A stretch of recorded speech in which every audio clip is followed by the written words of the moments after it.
You are listening to CPA Review and more. You are listening to CPA Review and more. You are listening to CPA Review and more. You are listening to CPA Review and more. Good morning, good afternoon, and good evening wherever you're joining from. And thank you for listening to this episode of CPA Review and More with your host, Phil Yaeger. I'm your producer and director here at the Yaeger Studios, Rob Medford, and together we are bringing you the #1 podcast for CPAs and CPA candidates. If you're new to the show, I'd like to be the first to thank you for checking us out. We're excited to have you as part of our listenership. If you're here because you've already heard our show and you're a continued listener, we thank you for the ongoing support. It's always greatly appreciated. If you're in the market for a CPA review course or simply want to know more about what Yaeger CPA Review has to offer, check out our website at yaegercpareview.com or call our office and we'll answer any questions you might have. The link and telephone number will be in the description of this episode. Here at Team Yaeger, we're excited to tell you about our new Yaeger CPA Review subscription format. It's the same great Yaeger CPA Review course that you know and love on an all-new, month-to-month, no long-term commitment subscription format. But without any further delay, I'm going to pass the microphone on over to your host, Phil Yaeger. Thank you, Rob. Appreciate that. And today on our podcast, we scan the globe looking for interesting guests. I told you that before. And also different areas that you could go into if you're tired of your job. So if you're actually a cashier at Walmart and you want to go into accounting, let me give you another area you can go into. Is that true? Okay, now let's move on. For those who didn't get that joke, forget it. All right. Today I have my guest, Donny Shimamato. Did I get that right? Pretty close. Shimamoto. All right. Donny is generally based out of Hawaii, but today, because he's such a world traveler, he's in Houston, Texas, and he is a non-traditional CPA. Now, why do you call yourself a non-traditional CPA? Donny, tell us about that. I call myself a non-traditional CPA because I don't do audit, tax, or bookkeeping. I actually only do IT advisory services, which is actually when you look at all the CPA stuff, they're telling everyone this is where you need to be. You need to be an advisory. Well, my firm has actually been doing IT advisory services for the last 18 years. So maybe we're a little ahead of the curve, but that's why it's non-traditional. But that also, it doesn't mean that I don't have the background on the other ones. I was actually an accounting and MIS double major. And when I first started off in accounting, I was actually in both financial audit and IT audit. So start off in the audit side and then switched over to consulting or advisory. It's now often. Now, did you start this company yourself or did you acquire or enter into a relationship with an existing company? This is the company I started myself. So I actually spent the first 3 years of my full-time career with PwC. I was in a small office in Honolulu. So got to work with a lot of different organizations and varieties of industries. And I actually switched during that time to report over to Virginia. And they told me if I wanted to move up, I would have to move to Virginia. I said, no, thank you. I'll stay in Hawaii and ended up leaving the firm and starting my own. What's wrong with Virginia? Nothing. I live near Virginia. You know that. Oh, you do? Really? Yeah. No. Maryland. For one. Which Virginia, though? Virginia's a big state. Where did they want you to move to? That would have been Falls Church, Virginia, which I will say is pretty. I've been there a couple times, but I'm not, coming from Hawaii, definitely not a cold weather guy. All right. So you're in advisory services, and you're saying that you were on the audit staff of was it PwC? PwC, and I'll date myself. When I started, it was actually Coopers and Lybrand. So I got to see them go through the merger and be part of that. Yeah. How did that help you what made you decide to go into advisory services? I'm actually going to say in my heart that I've always been kind of a consultant, because even starting in college, I used to work on campus, and I already had the IT skill sets. I already could do some application development, some programming. And even in my student positions, part-time, I would look at things and be like, wow, that doesn't make sense. Let's make this more efficient. And so I would work on that type of stuff. And so I did an internship on campus at one of the small, actually not so small, nonprofits that was nearby. And then I also did an internship at PwC itself in the Honolulu office in their IT department. And in the IT department, I was helping to build some applications that, for example, track CPE and training requirements. And so then from the audit side, where I got my background in the actual financial accounting, actually got to the point of issuing financial statements or preparing the financial statements for signature. The IT side, I got to look at the risk and what was going on there and how do we mitigate systems risk, which cybersecurity is a huge thing right now. So that's tie back to there. I actually got pulled onto this work assignment that was going on at Pearl Harbor. And what we were doing was we were actually helping the Pacific Fleet look at their administrative processes, so not the warfighting itself, but all the administrative processes supporting the warfighting and figuring out how do we help automate more of this. And this is in the late 1990s. So it was the start of the ASP 2.0 had come out. So it was just at the start of web programming and what's things. ASP? Would you tell active server pages. Okay. All right. Which I don't think you even hear that anymore. No, I don't think so. But yeah, it was the start of the web applications and things. And so that's what we were working on, was web applications and helping to bring those into the Navy.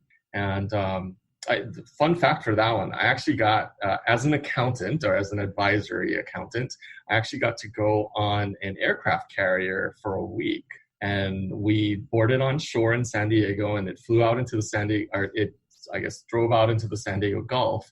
And we actually spent a week, a team of us spent a week on that carrier, just like we were one of the officers, and we were actually going and implementing solutions there. So got to hear night ops, got to see night ops where they're shooting the jets off of the aircraft carrier. And fun enough too, I actually got to get catapulted off. So it's this super intense rush where you're in this plane, you're actually sitting backwards because that's actually more safe. And they literally catapult you, and I forget what they said, it's 2 Gs or something like that of force as you leave the aircraft carrier, because you don't have the runway to gather all the speed, so they just catapult them off. Landed back on land in San Diego and had the sea legs where I couldn't actually walk straight. It was so funny, but great experience to be in the military without having actually been in the military through part of this career. I think I'd be afraid of that because I don't even like zip lines. No, I won't go on a zip line. But anyway, now take me through this whole thing with your education or anybody. Let's assume that I don't want to be on the audit staff, but I didn't like the audit staff because it's very detailed. I like tax returns, but that has details too. But anyway, advisory. I think it might be my area because I like to talk to people. I'd like to advise them and give them ideas, changes in their systems, whatever. All right. Yeah. How do you get that from the point of first of all, what do you major in college? Just accounting? So I was in accounting and management information systems double. So I completed both. The accounting side gives me the transactions, the understanding of what's going on in finance. The information systems, and this is the information systems versus the computer science side. So the computer science side is actually more of the programming and what I think of as the lower end part of the IT realm. The information systems, and specifically management information systems, really looks at how does technology support the operations of a business? How do we structure data so that data is usable and can be used, for example, for reporting, or that I can perform analytics on it? So it's the merger of that management information systems with the accounting side that then lets me look at the flow of information and the way that processes operate in an organization. And that's being combined with my knowledge or my experience doing financial audit and learning more about internal controls, how to build good internal controls, basically things that make sure that the data is accurate, complete, and all these other great financial statement assertion things, as well as to help identify things that can help prevent fraud or error from entering into as well. So I couldn't do what I do today without the foundation in audit. And I actually did audit for about a year and a half, to really be able to do that. The other thing the audit really gave me was the visibility to the exposure to different industries and even different organizations within the same industry. So I was able to see how perhaps the same problem was solved in different ways. And a lot of what I do in consulting today is really about looking for patterns. And so I'm looking for patterns in a problem that a client is trying to solve. And I'm going through my mind and thinking like, what other things have I seen that behave in this way? Or what other things how have I seen other organizations solve this problem? And so that's a lot of what I do in my advisory. You went to the University of Hawaii? Mm-hmm. All right. Did they have practical knowledge or were they just academics? So there was a mix, I will say. So on the information systems side, I had a couple of them that were more academic, and they actually taught more of the theoretical ones like process diagramming and that kind of. One of my great professors, and I'll send a shout out to her, is Hong Mei Chen. And she was the one that taught database, and database is really the foundation for a lot of what we're in data analytics and everything else that's going on. She actually gave us a great hands-on. She was known as like the toughest and the hardest professor in the college. We had students in her program actually had access to Oracle databases back then. And so at a student level, we were already working and playing with, and I know a lot of the students. How did she get that for you? Did you have contacts at Oracle? She somehow negotiated, I don't know the mechanics. She had somehow negotiated some sort of partnership with them. And I don't know if it was actually directly academic as well as real world, it sounds like. Yeah. So she was also doing effectively consulting on the side to what was back then an electrical vehicle project where they were grabbing element data from the electrical vehicle. What was her background in? Computers, or what was her background in? Yeah, I'm pretty sure she was all. She didn't have an accounting background. I don't think so. No, I'm pretty sure she wasn't. Do you need to have a very good math background to be in IT or information systems? Or could you just be a person who majors in accounting? Must you double major to get a job in advisory services at a CPA firm? So I think it depends upon what you're doing. So the way that I actually use math within what I do is to understand data reliability. And it's not so much math, so much as it's statistics, and really looking at data reliability and looking at, even on the audit side, when you look at materiality, there's math in the way that you're trying to compute whether something's material or not on the financial side. So math, I think, comes into play in those types of areas. Now, you could be doing consulting on the process diagrams, and there's not a ton of math that comes into the process side, unless we're like extrapolating. How do we quantify the benefits of a particular thing, or how do we, what are the cost savings? Like, there's some math that comes into there, but not a ton. Now, I caveat that though, because as we start to look at AI, artificial intelligence has a lot of math associated with it because it's learning, and it's learning based upon these patterns, and it's analyzing data.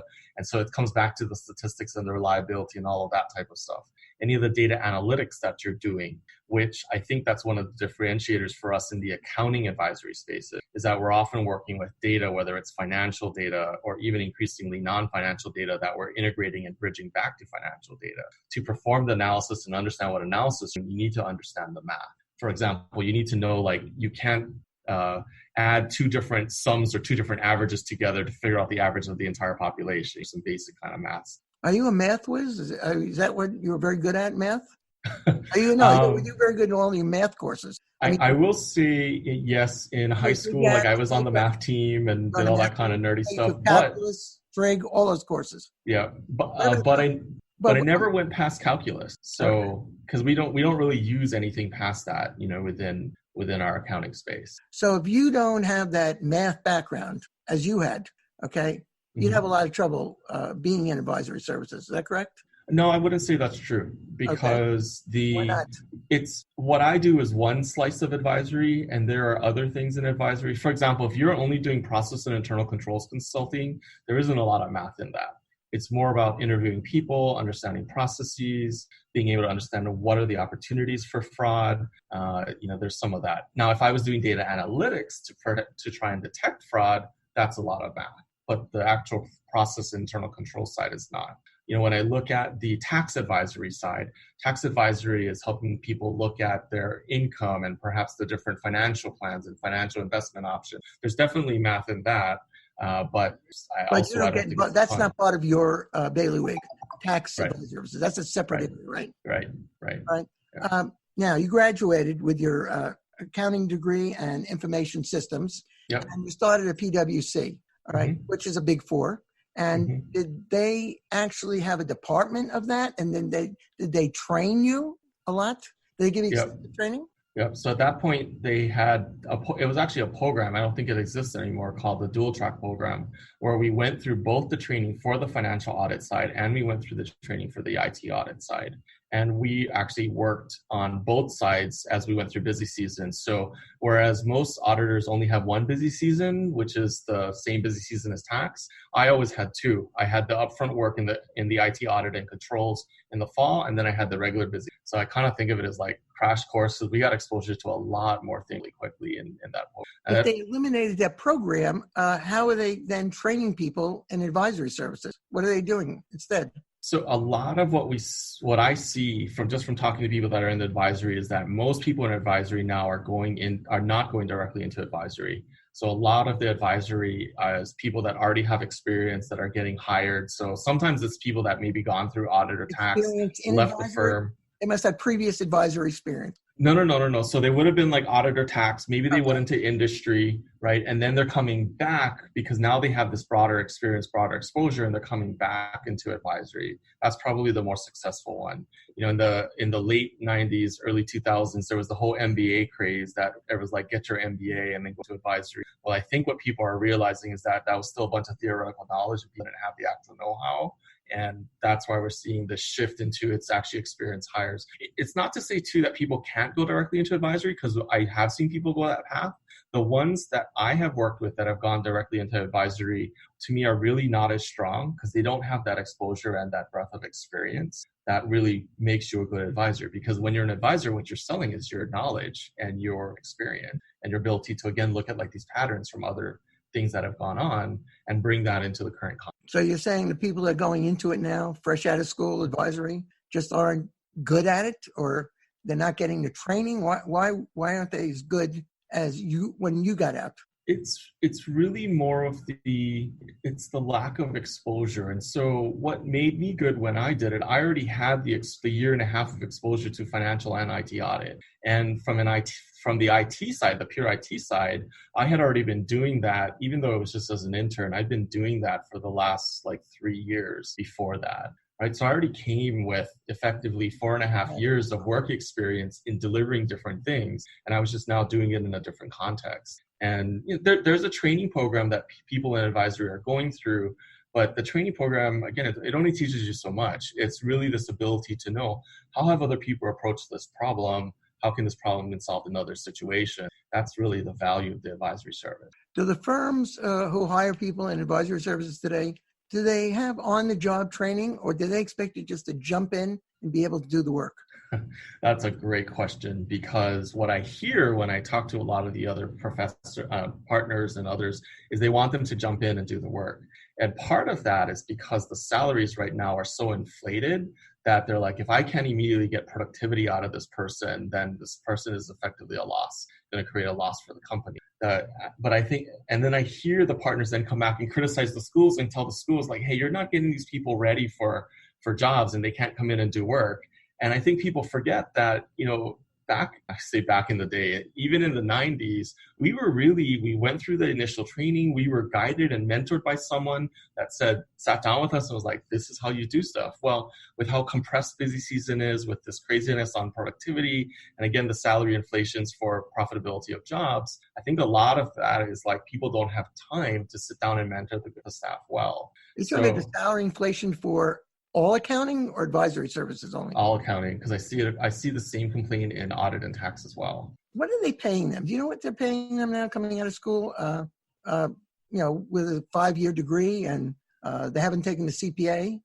What's the starting salary? I don't even know what the starting salaries are. The last one I heard, I think, is about 60 or 70,000. Well, that's not a lot, considering that they work them a lot of overtime, and they don't necessarily pay them for the overtime. So Is that true? I don't think they pay them. That depends on the firm. So some firms do actually pay for that overtime. They are? Okay. It really depends. Yeah. Because a lot of them say that they're including the overtime in that $60,000. Right. But you see, it goes back once again, 5-year degree in accounting. If I majored in finance right now, I don't know if you can answer that, but if I majored in finance or not, can I get a higher starting salary today? Finance might be one of those exceptions just because of the amount of money that's pouring into venture capital and the stock market and all that type of stuff, right? So that's another area that I think right now the salaries are probably inflated. But if you compare it to a lot of the other areas with only a 4-year degree, I don't think the salaries are that high. No, I think, once again, this is the problem in the profession, the accounting profession is because of the 150-hour rule, a lot of people say, I'm not going to major in accounting and go for that 5th year. Yeah. First of all, a 5th year of education is expensive. You know what? I'll major in finance. It sounds, like a sexier area, finance. And I only have to get a 4-year degree. And I think the starting salaries are higher. Yeah. And I'm not sure, once again, I haven't been in the workforce a long time, but I talk to people. And I don't know if they work the overtime in finance that they do in, like on an audit staff or, I think in the beginning they probably do if they're with especially one of these higher profile companies. But the biggest difference that I always tell people is that the accounting and the CPA is the starting point. So yeah, you might go into a finance route, but then where do you go from there, right? You're kind of in that finance seat, especially if you're going into the markets and with the markets or insurance. You're in that and you're in that for the rest of your life. Versus in the accounting side, CPA is the start. So from CPA, you can go into any of the specialties. So the CPA is effectively 2 years of work experience, the schooling, 2 years of work experience, right? And then you've got passed the exam and you've got your CPA, but that's 2 years in. So then could take another 3 to 5 years, and now you've got a whole bunch of other credentials that you can go for within fraud, within IT, within personal financial planning, within a CFO controller's role, right? You can go into all of these other things. You could go into advisory services, become a consultant, and stay in audit or tax, but you could also stay in audit or tax. As you go into the private industry and you go into a CFO, let's actually say a controller's role, which is still kind of the financial accounting, you could grow from there into more of the CFO role and become more of a strategic leader and help actually steer the direction of an organization. And then even I call it on the side of the CPA because these are not mutually exclusive to CPA, but there's also the path, for example, to a certified internal auditor where you're head of internal audit department, or on the other side, looking at things like government accounting, specializing in government accounting, being able to work with your county or even federal government. Like CPA is just such the starting point, and all these other doors don't unlock unless you get through that first starting. Yeah, I remember a professor at a university here said the CPA is the union card to get into the union. And that's what you're saying in so many words. Sort of, yeah. Yeah. How many people do you have working for you? I have 12 people on my staff. And what is their backgrounds? Do you only ask for people, you only hire people with experience in this? Currently we do. So I will say that on our staff, we have several of us that are CPAs. In fact, actually, if I count real quick, there are 4 of us that are CPAs. I have one person that is an accounting MIS double, went and worked for Accenture and then came over and started working with me. And then we have 2 other people that are accountants. They actually do our internal accounting and do a little bit of accounting for clients. And then we have an IT person as well. And actually on one other team, we have 2 people that are meeting conference planners because they help they're in our training. So we've actually got a variety of skill sets, and it's representative of the type of work we do because we do business transformations. So we're working with accounting, finance, HR, IT, and then a lot of change is enacted through training and education. And so that's why we have that training and education side as well. Where do you go to get your people? The majority of what we get is through referrals. And a lot of it is, I am actually one of the top 100 influencers in the public accounting space. What does that mean? You're one of the top 100 influencers. Can you tell us what that means? Sure. The way I look at it is it means generally that people know who I am, and that I'm able to get a message out there that is touching a lot of people in our profession. And it's actually to me a very hard earned in that I actually have to do 30 to 40 speaking events a year. I speak all around the country. and have started doing some international speaking as well. So it's a lot of flights. It's a lot of preparing and doing public speaking. It's a lot of also kind of looking at the big picture of what's going on and figuring out, what is going on and how do I help explain this to other people. And so when I speak in front of audiences, usually at state CPA society conferences, but also AICPA conference, I'm helping them understand what's going on in the world. And in advisory services. In general, right? General. Because in general, a lot of it's tied in the end to technology and the changes that technology is bringing in. But it's not just about technology, it's how do we use that technology to support business and business operation and improving business. And increasingly right now, it's also how do we create this greater sense of a holistic business approach. So not just business and profits, but the impact on the community, the impact on people. So it's required me to actually go back, for example, and do some additional graduate work in the HR area and organizational development to really look at what is this broader picture. So that's kind of the short on the top 100. It's a lot of the people that are very influential and impact perhaps policy or the way people think about accounting. Is my name on that list? I'm just, I don't think so. But anyway, we're in the top, podcast, right, Rob? Yes, we are still the number one podcast for CPAs. Number one podcast for CPAs, right? Oh, yeah. Wow. Yeah, you didn't know that? I did not. We're not paying you for this. You know that. What? Wait, we better end right now. All right, we'll give you minimum. We have a minimum of, we give you 10 shekels, okay? All right, you have to go to Israel to cash those in now. Okay. No, I mean, actually, I've had on some of the influencers, and I'm very impressed with what they've accomplished, really. And I'm glad you're one of them. I mean, that's terrific. And but, I'm just wondering, I'm thinking this now. I'm listening to you and what your background is, what you've learned over the years, and I'm thinking to myself, are the colleges really, I don't know if you mentioned this, are the colleges really keeping up to provide this source of employees so that the companies can get into these areas more? So I'm going to say yes, because again, I did my degree in the mid-90s. I was in college from 93 to 97. And so the programs were already there. I took those courses. And those courses were the basis for what I am today. So I'm going to say that, because like you said, there's a lot of criticism that the colleges are not getting people ready for it.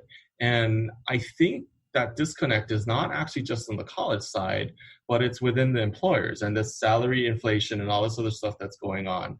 Like that's causing the employers to not get people ready for to make their staff efficient and make their staff be able to do a lot of what we do. Now, granted, you can hear already from my background that I am one of those overachievers. I was in high school, not in college, one of those straight A's. I started my firm at the age of 25 when I left PwC and in business. So I'm definitely one of those overachievers. But the foundation for doing what I do and what is needed is there, because it was there. And that's the education I keep pointing back to. Some of my colleagues will kind of joke at me because they'll go, when they see the way like I do my work papers and things, they'll go, gosh, that looks like college textbook. And I was like, yeah, it is, because that is the right way to do it for a lot of those things. And we come back to that, but then what layered onto that was the training I received at PwC, the training in audit, the training in IT audit. Very important thing.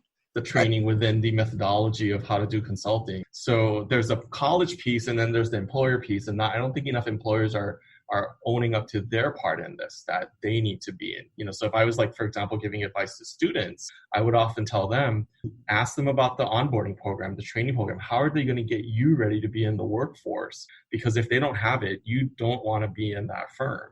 It's also often now why I steer students towards the mid-tier firms rather than the big four or even some of the top 10, because I'm like, when you go into big four and top 10, you're brought in, you go through this great training, but it's very narrow and it's very specific to the industry that they're planning to have you in.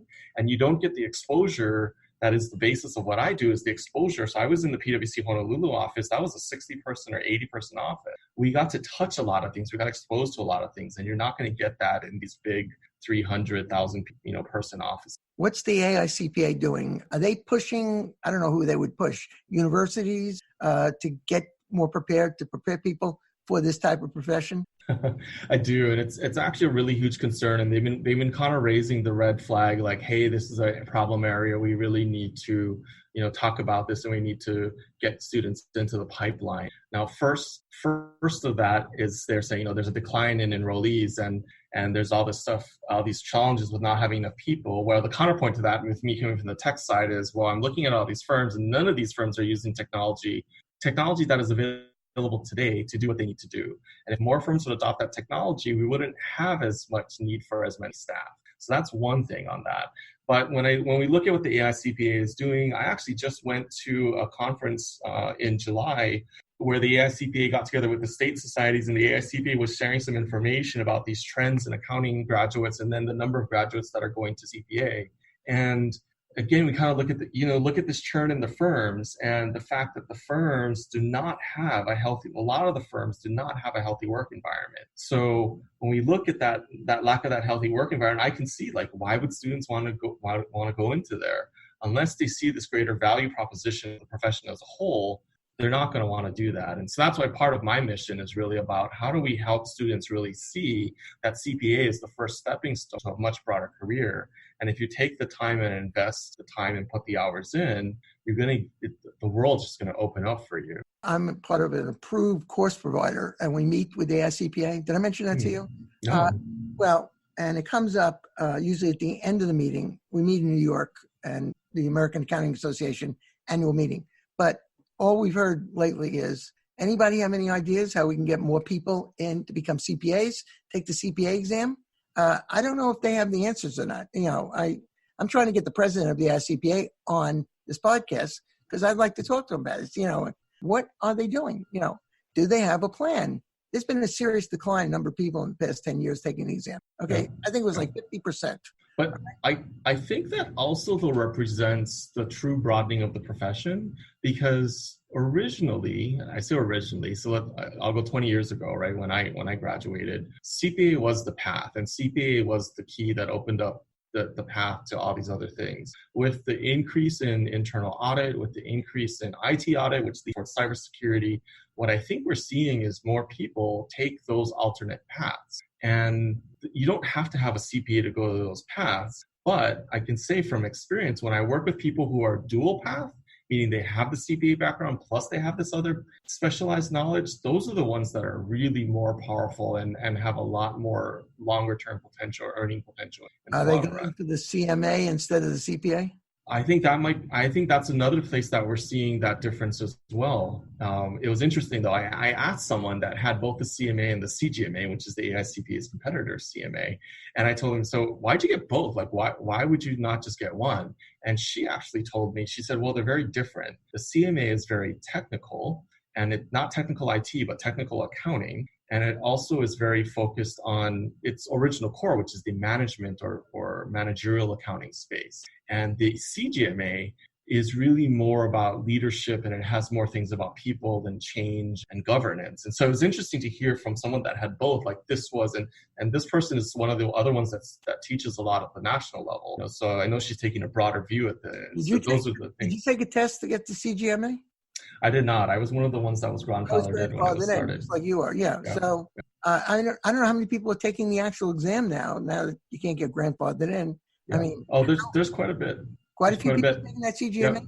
Yep. And I actually helped to write one of the modules for the new exam. So I wrote the module on digital transformation for the new exam. So it's a lot of, I think, really good content. I got to see the entire framework around it and what they're kind of doing in terms of what are they teaching them. So I think it's actually quite a powerful, not just exam, but all of the learning and the way that they're designing the learning to get you to be ready to pass that exam should be some really powerful content. Actually, I wonder how many employers know what the CGMA is. I mean, I know the IMA, and I've had shows on this, but the IMA is constantly marketing, certification. Yeah. But I don't know if the AICPA is really marketing that CGMA as well as they could.